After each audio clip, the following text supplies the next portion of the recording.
Update muna nga tayo sa mundo ng basketball, partikular na sa PBA. Ang dati ngang PBA star player na si Arwin Santos nagbigay ng babala dito kay Justin Baltasar. Samantalang si Justin Brownlee naman kayang-kaya pang buhatin ang Barangay Ginebra. Ngunit bago yan, pakipindot naman ang like, subscribe at ang notification bell para updated ka sa lahat ng aking ina-upload. At kung gusto mong magpa-member sa aking channel ay pindutin mo lamang ang join at automatic ka na sa mga shoutout. Ang 9-time PBA champion at 2 times finals MVP at 1-time most valuable player ang ex-PBA na si Arwin Santos ay nagbigay nga ng matinding motivation at gayon na rin warning dito kay Justin Baltasar na alam naman nating lahat na naglalaro na sa PBA sa kanyang kupunan na Converge Fiber Xers. At ang sabi nga sa naging report ng Spin.ph, whole new world, Balti has all the skills and opportunities to be a dominant player in the PBA, but it won't come easy, warns Kabalen Arwin Santos. Ang sabi nga ni Arwin Santos, malayo ang PBA sa MPBL. Alam naman nating lahat na naging usap-usapan din itong si Justin Baltasar sa kanyang mga naging unang performance sa laro niya sa Converge dahil hindi ganon kaganda ang kanyang stat. At ito nga yung buong sinabi ni Arwin Santos patungkol nga kay Justin Baltasar. Ang sabi nga ni Arwin Santos, malayo ang PBA sa MPBL. Alam ko kasi naglaro din ako sa MPBL. Mas may sistema sa PBA. Hindi ko minamaliit yung MPBL ha. Sinasabi ko lang pagkakaiba.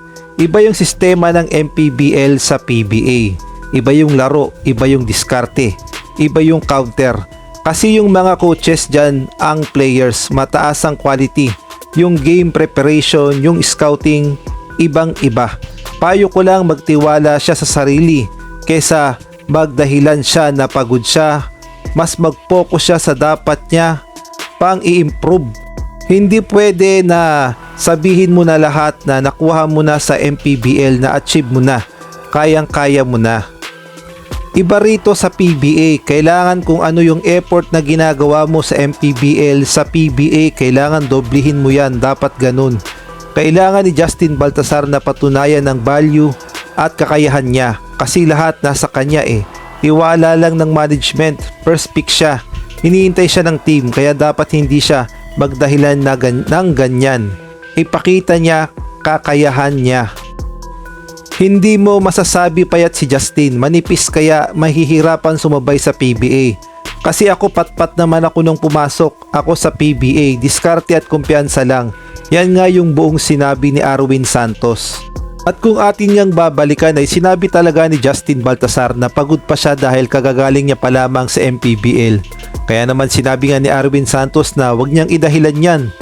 Kumbaga ipakita niya dapat yung best niya at wag niya ring sabihing patpatin siya dahil mas payat daw si Arwin Santos noon nung nagsimula siya sa PBA. Kailangan lang daw talaga ay diskarte. At kung kayo naman ang tatanungin anong masasabi nyo sa pinayo at warning ni Arwin Santos kay Justin Baltasar, maaari kayong magbigay ng komento sa comment section.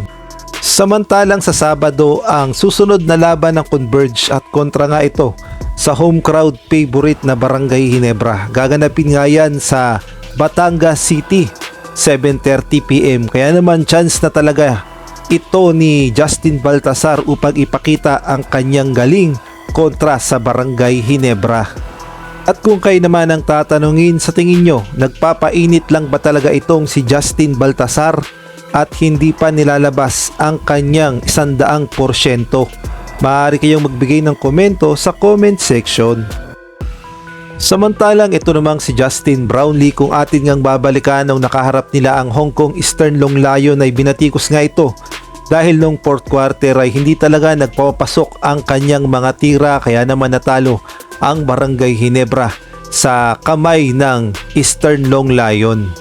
Ngunit agad namang nakabawi itong si Justin Brownlee nang makaharap ng Barangay Ginebra ang Terra Firma Jeep at napakaganda talaga ng ipinakitang performance ni Noypi. Biruin nyo, lahat ata ng kanyang outside shooting at gayon na rin yung mga tira niya sa loob ay nagpapasok at hirap na hirap talaga sa kanya ang Terra Firma na bantayan siya at wala nga silang magawa sa lakas at galing ni Justin Brownlee. Kaya naman panalo dyan ang Barangay Ginebra kontra nga dito sa Terra Firma Jeep at itong si Justin Brownlee ay umambag ng 49 points, 12 rebounds, 6 assists at 6 out of 11 naman sa 3 points.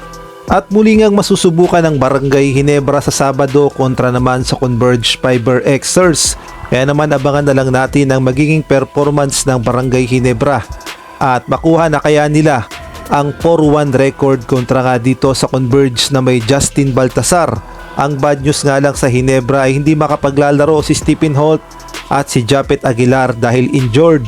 At tignan natin kung muling maisalba ni Noypi ang Barangay Ginebra sa kamay ng Converge Fiber Xers.